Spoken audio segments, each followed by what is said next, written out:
여러분 반갑습니다. 정박사입니다. 다들 오늘 좀 무탈하셨나요? 오늘은 뭐 시황을 따로 적지 않고 그냥 방송을 조금 열었습니다. 뭐 중간에 시황을 적고 뭐 하기가 좀 애매해서 그렇게 했는데요. 잠깐 밖에 병원을 좀 다녀오고 나서 1시간이 흘렀는데 시장 추가적으로 뭐 삼성전자 19만 500원까지 밀렸고 뭐 현대차도 마이너스 15%까지 빠졌던 것 같네요. 굉장히 어떻게 보면 NXT의 이 투매가 좀 나오지 않았나라는 생각이 조금 드는 것 같습니다. 사실 오늘 이렇게 마감이 되고 나서 NXT에서 뭐 추가적으로 급락 없이 출발을 하고 내일 아침에 소폭 반등하고 다시 밀리는 시나리오로 사실은 뭐 저는 생각을 좀 해놓고 시장을 바라봤었는데 생각보다 또 NXT에서 또 모든 것이 다 좌지우지 돼버리는 거 아닌가라는 생각이 좀 들어요. 요즘 여러분들 시장은 어떻냐면 올라갈 때도 너무 공격적으로 뭐 시장이 뜨겁게 상승을 해버리고 하락할 때도 정말 말도 못하게 지금 오늘 시장을 뺐는데요. 코로나 때 뭐 폭락했던 거랑 지난번에 언제라고 해야 될까? 일본, 일본 그 채권금리 관련해서 그 엔캐리 청산 이슈가 있을 때 막 조문권들 떨어졌었죠. 그 당시에 뭐 지수가 하루에 뭐 한 7, 8% 떨어지고 클라이막스 때는 코스닥이 13%까지 그리고 종가상 마이너스 11% 하락 마감을 했었는데 뭐 거의 뭐 그런 급으로다가 코스피를 하락을 시켜 버리니까 뭐 오후장에 보면서 정신을 차릴 수가 없었던 것 같습니다. 말 그대로 뭐 오늘 하루는 이란과 미국의 이 지정학적 리스크로 인한 관련된 해치 종목을 뭐 트레이딩을 하던지 특히 이제 LIG 넥스원이 저는 참 좋아 보였었고 그나마 이제 LIG 넥스원이 종목 다왔고 이슈도 약간 합리적인 부분이라고 개인적으로 판단을 했기 때문에 LIG 넥스원만 오늘 한 3번 정도 매매하고 선물로 상따를 좀 해서 좀 넘어가고 있네요. 나머지는 사실 어제 이제 좀 사놨던 게 로킷과 에임드바이오를 어제 좀 지난주에 조금 사놓고 아침에 추가 매수로 했던 게 이제 로켓을 좀 걸어놓긴 했는데 로켓만 좀 체결을 하고 뭐 나머지 이제 에임드바이오는 사지 못하고 가지고 있는 것만 뭐 중간에 올라갈 때 매도하고 리가캠 매도하고 뭐 이렇게 좀 대응을 했던 것 같습니다. 지금의 시장 제가 분명 목요일 시황에서 미리 한번 언급을 드렸습니다. 과거 이제 통계적 관점에서 그런 말씀을 좀 드려놨는데요. 통계적 관점에서 아마 목요일 날 시황일 거예요.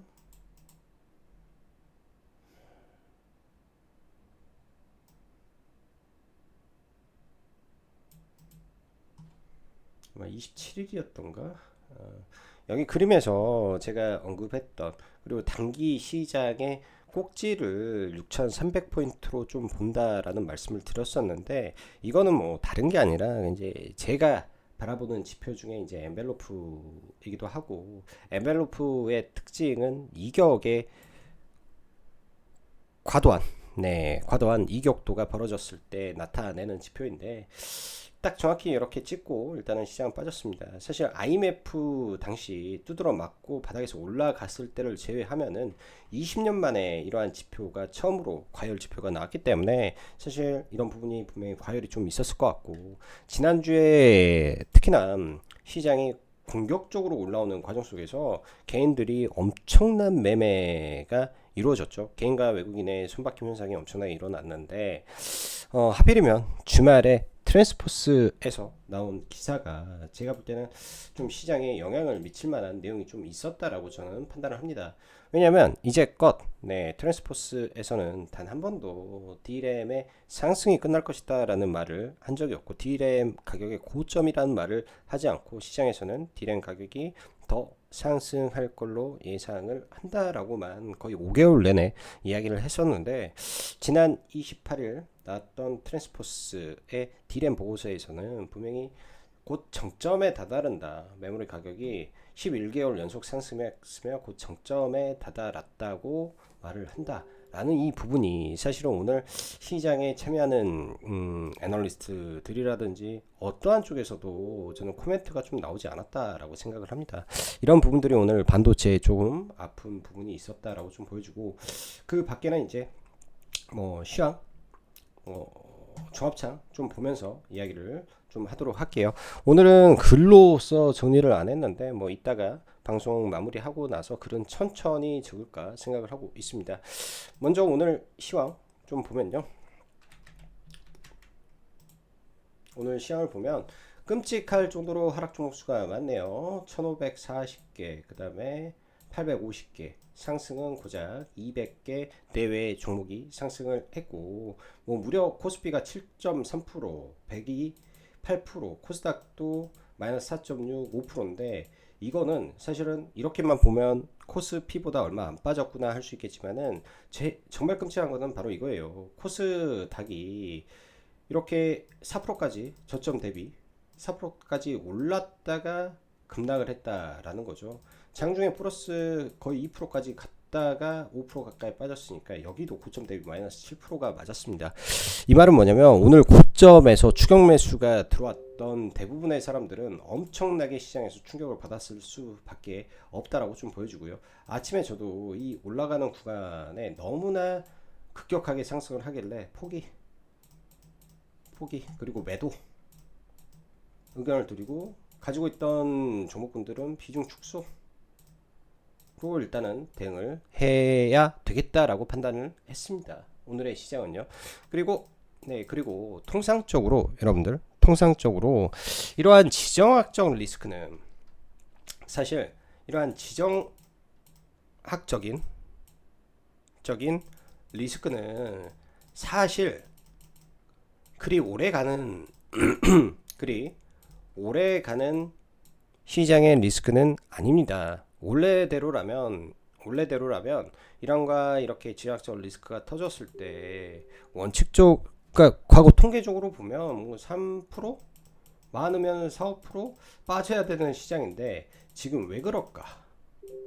왜 이럴까? 에 대한 고민을 많이 해봐야죠. 아무래도 뭐 글로벌리하게 이 안전자산 선호 심리가 갑자기 확 올라가고, 주말 사이 미국에서 특히 이제 모건 스탠리에서 기존 주도주를 마이크론에서 엔비디아로 바꾸겠다라는 말, 트랜스포스 이야기 등등, 또한 한국의 전체적인 시장을 이끌었던 주도주가 삼성과 SK 하이닉스인데 이 두 종목이 강하게 부러져 버리기 때문에 나머지가 시장을 지탱하거나 버틸 수는 저는 없다라고 생각을 합니다. 그럼 다른 말로 하면 제가 아마 어제 시황에서도 거의 비슷하게 언급을 드렸던 것 같은데요. 삼성과 닉스가 어느 구간에 들어가면은 더 이상 빠지지 않는 구간에서 엔비디아처럼 고점에서 박스권을 만드는 구간이 나올 거예요. 그때가 지수의 바닥이고 그때가 뭐 대부분의 종목군들 스윙으로 다시 포지션을 잡을 구간이 될 겁니다. 사실 꼭 지수가, 그리고 SK하이닉스, 삼성전자가 이렇게 먼저 바닥을 잡아줄 필요는 없죠. 대신 이때 우리가 확인해야 될 것은 뭐냐? 첫 번째, 시장보다 강한 종목을 본다. 시장보다 강한 종목이 뭔지 확인을 하고 찾아낸다. 두 번째, 지금의 시장의 특징을 이해한다. 지금의 시장의 특징을 이해한다. 지금의 시장의 특징이 뭘까요? 지금의 시장의 특징. 자, 메모장에다가 오늘 제가 따로 하지 못해서 메모장에다가 이야기를 잠깐 드리면, 지금의 시장은요, 뭐 사실 첫 번째는 시장에 올라온 거는 당연히 삼성과 닉스를 포함한 AI 인프라 투자가 사실 시장의 가장 완벽한 호재죠. 최고의 호재는 바로 이거였습니다. 이로 인해서 반도체가 갔고, 에너지가 갔고, 그 다음에 전력 인프라가 함께 움직인 거죠. 자, 이 투자 아이디어가 훼손됐냐? 아닙니다. 훼손이 된 거는 전혀 없습니다. 고로 보통은 전쟁으로 인하면은 보통은 5에서 10% 정도 지수가 조정을 받는 거는 일반적이다. 받을 수 있다. 받을 수 있다. 받게 되면 이 안에서 왜? 올해의 시장의 주도주고 올해의 이 시장을 지켜주었던 투자 아이디어가 현재까지 훼손이 전혀 되지 않았다고 저는 판단을 하기 때문에 이 안에서 대장주들을 분할로 매수하면 된다. 매수하면 된다. 최근에 왜 이런 현상이 일어났는지에 대한 두 번째 이야기를 해보죠. 현재 시장은 수급으로 움직이는 수급 장세였습니다. 수급 장세였고 지난 추석 연휴 이후에 어떻게 보면은 광기가 하늘을 찔러버렸어요. 하늘을 정말로 어떻게 보면 뭐 항상 똑같은 매매를 하고 있고 항상 뭐 종가 베팅도 하고 올라오면 매도도 하고 하는데 세상의 종목군들을 무슨 20% 상한가를 보내는 일이 비일비재합니까? 응? 전 세계 어느 증시가 그렇게 합니까? 대한민국 증시가 지금 그런 거죠. 대한민국 시장이 왜 무지성 ETF 매수가 종목을 사는 게 아니기 때문에 무지성 ETF 매수가 종목을 천정부지로 올려버립니다. 시장에 이 자전작용이 없어져 버린 것 같아요. 없어져 버린 거. 그러면 기존에 어떻게 보면은 대형주들이라는 게 공매도 포지션도 있었을 것이고 위에 뭐 선물 옵션이라면은 하방 베팅을 하는 숏 포지션도 분명히 존재했을 거라고 보여집니다. 이 모든 거를 이러한 거대한 수급이 들어오면서 다 뚫고 올라가 버린 거죠. 그 과정이 지속적으로 반복되니까 대형주들의 숏 스퀴즈와 숏 커버링이 이곳저곳에서 터져버리면서 위로 더 솟구쳐버리는 현상이 지속되고 있었습니다. 이거에 대해서 한 번 더 생각을 해보면 이런 현상이 지속되기 위해서는 돈이 계속 들어오면 돼요. 돈이 계속 무한대로 들어오면 됩니다. 그리고 파는 쪽이 덜 팔면 되겠죠. 파는 사람보다 매수가 더 강하면 되는데 오늘 그러니까 지난주 금요일과 오늘 여러분들 거래 대금을 보면 어마무시하게 터지고 있습니다. 삼성전자가 거래 대금이 21조가 터지고요. SK하이닉스가 지금 11조가 터지고 있죠. 코스피 거래 대금, 코스닥 그리고 NXT까지 포함했을 때 제가 봤을 때는 대략 100조 가까이 지금 시장에 돈이 터지고 있는데 하루에 지난주 보면 하루에 그 고객 예탁금이 시장에 빨려 들어가는 게 막 10%씩 빨려 들어가고 있습니다. 좋게 말하면 이 정도로 강한 배팅을 하고 있는 개인 투자자들이 시장을 떠받쳐 줄 수 있다라고 말할 수 있고, 나쁘게 말하면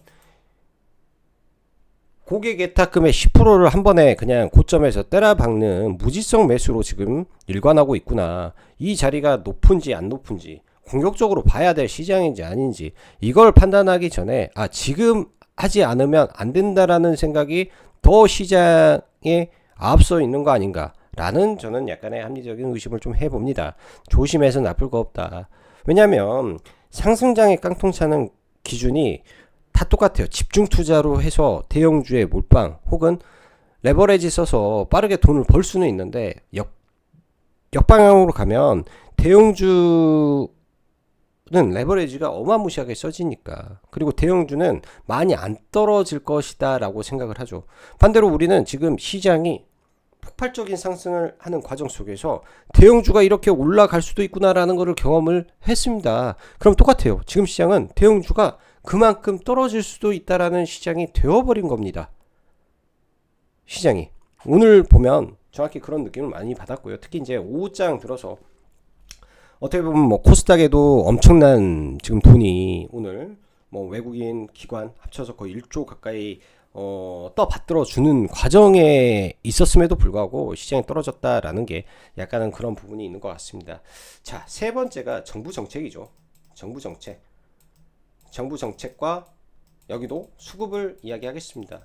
왜냐하면 기본적으로 실적 장세는 끝났어요. 실적 시즌이 끝났죠. 지금 3월달이니까 뭐 코스닥의 실적 발표 다 끝났지, 뭐 코스피도 다 끝났기 때문에 실적으로 뭐가 움직이는 시장은 아니에요. 그러면 정부 모멘텀과 수급인데요. 그동안 코스피에 엄청난 수급이 몰려서 코스피를 6,300포인트까지 보낸 것을 본 개인 투자자들 입장에서는 코스닥도 올려줄 것이다 라는 기대감이 지금 엄청나게 시장에 가득합니다. 아주 한가득인 것 같아요. 그렇기 때문에 오늘 레버리지에 공격적인 매수가 들어왔다라고 저는 판단을 하는데, 저 또한 오늘 코스닥 레버리지 올라가는 거 보면서 막 지금이라도 사야 되는 거 아니야? 더 사야 되는 거 아니야? 그런 생각이 들 정도였기 때문에 굉장한 포모를 느낄 수밖에 없는 시장이겠구나 라고 저는 생각을 합니다. 근데 지금 코스닥을 저는 이렇게 봐요. 코스닥 150 안에 있는 종목군들, 150 안에 있는 종목군들의 그 시총 상위 종목군들이 시총 레벨이 점점 너무 높다라는 거죠. 정말로 너무 높다라는 게 문제예요. 이렇게 되면 예를 들어서 생각해 보세요. 액티브 ETF가 3월 10일 날 출시가 예정이 되어 있는데, 3월 10일 날 출시가 예정이 되어 있는데, 출시가 되었을 때 정말 비싸고 엄청 높은 구간에 있는 이 종목군들을 사서 아무리 액티브라고 하지만서도 수익을 낼 수 있냐 이거죠. 고로 지금의 시장은 굉장히 핀셋으로 나눠진 시장이라고 생각을 합니다.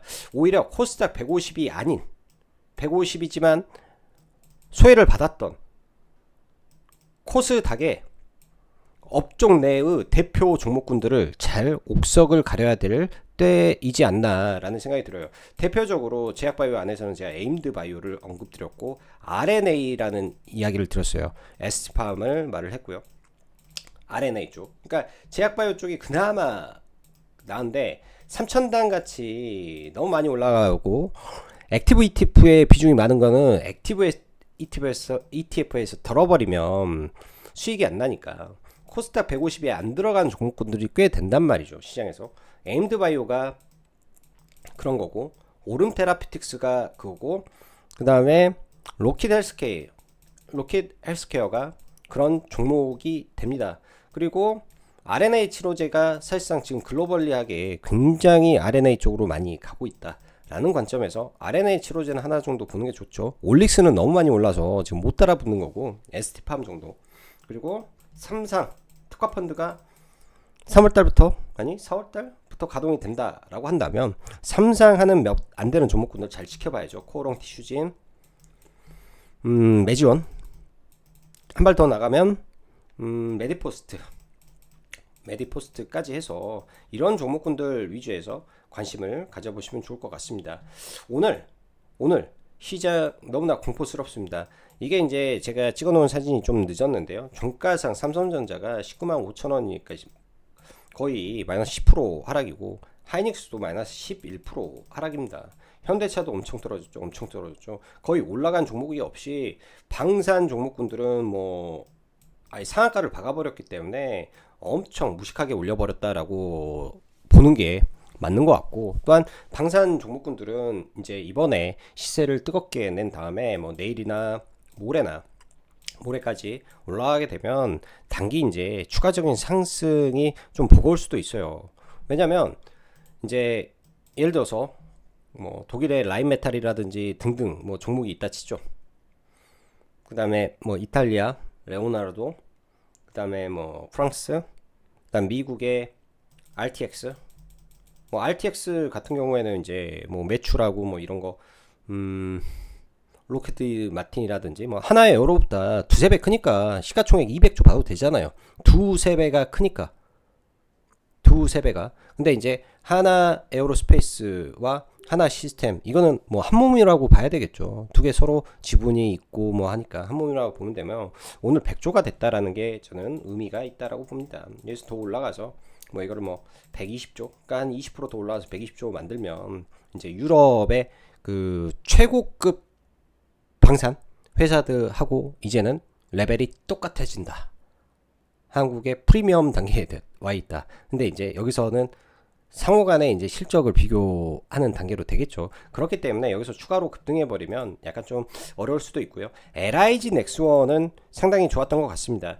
지금 시장에서 오늘 왜 LIG 넥스원이 상한가에 들어갔냐, 이거는 이제 패트리어트 미사일 자체가 한 발당 400만 달러니까 60억이죠. 근데 그거에 비해서 그 LIG 넥스원이 개발한 천궁2 같은 경우에는 한 발당 대략 200만 달러 좀 아래예요. 싸진 않죠. 여기도 싸진 않는데 제가 알기로는 200만 달러 미만, 100 몇만 달러라고 아까 보니까 좀 찾아봤는데 200만 달러 이하에 있는데, 사실은 패트리어트보다는 완벽하게 대체는 안 된다 하고, 대신 패트리어트, 천궁, 그 다음에 하나 더 있던데 이거 3개 합쳐서 쓰는 보안적 역할로는 충분히 되고 있다. 그리고 이번에 UAE에서 실전을 처음으로 했는데 아주 우수하게 잘 했다더라 라는 게 오늘 시장에 굉장히 크게 부각이 되면서 굉장히 많이 올랐습니다. 어차피 LIG 넥스원이 미사일을 하는 거죠. 미사일을 납품을 하기 때문에 일회성이 아니라 소모품을 계속 납품을 하게 되는 거라, 나중에 전쟁이 장기화가 된다고 하면 LIG 넥슨은 지속적으로 대장 역할을 할 수 있을 것으로 일단은 생각을 해 봅니다. 그래서 LIG 넥슨이 오늘 최고의 시장 주도주 역할을 한 거고, 확실한 대장주 역할을 했다라고 보는 게 맞을 것 같네요. 그리고 하나 시스템 같은 경우에는 이제 그 레이더를 하는데 장비죠. 장비. 지금 이제 한번 납품을 하게 되면 소모품을 이제 지속적으로 공급하는 거는 LIG 넥스원인 거고, 하나 에어로스페이스는 발사대, 차량, 그리고 발사할 때 부속품이 있는데 떨어져 나갈 때, 그러니까 저부가 가치의 이 이동식 발사대 차량 등등을 공급하는 거기 때문에 사실은 이 유도 미사일과는 좀 별개로 놓고 봐야 될 것 같습니다. 지금 뭐 삼성전자, SK 하이닉스 할 거 없이 굉장히 많이 떨어졌는데요. 삼성전자를 보지 말고 이제 SK 하이닉스의 지난번 이렇게 급락했을 때 흐름을 한번 생각을 해 보십시오. 이 구간에서 고점 대비해서 마이너스 9% 떨어지고 종가에 마이너스 7%에 마감이 됐죠. 근데 그 다음날 개파락을 하고 또 9% 떨어지기도 합니다. 그러면서 이틀 동안 18%가 하락을 하고 반등을 했죠. 1차적으로 반등을 하고 N자로 떨어지는 경우도 있다라는 거를 생각을 하고 지금 시장 시나리오를 만들어야 될 것 같고, 종목 자체가 지금 하나, 둘, 셋, 네 번이기 때문에 3파동을 넘은 상태에서 지금 하락이라는 점이 약간은 부담으로 작용을 하고 있고요. 대금이 많이 터졌다라는 점에서 내일 일시적으로 올랐다 떨어지고 기다렸다 반등하는 경우도 있을 것 같고, 시가부터 쭉 밀면 저는 21선 근처라든지 이쪽에서는 기술적 반등을 노린 매수 전략도 노려보려고 계획을 하고 있습니다. 지난번 SK 하이닉스의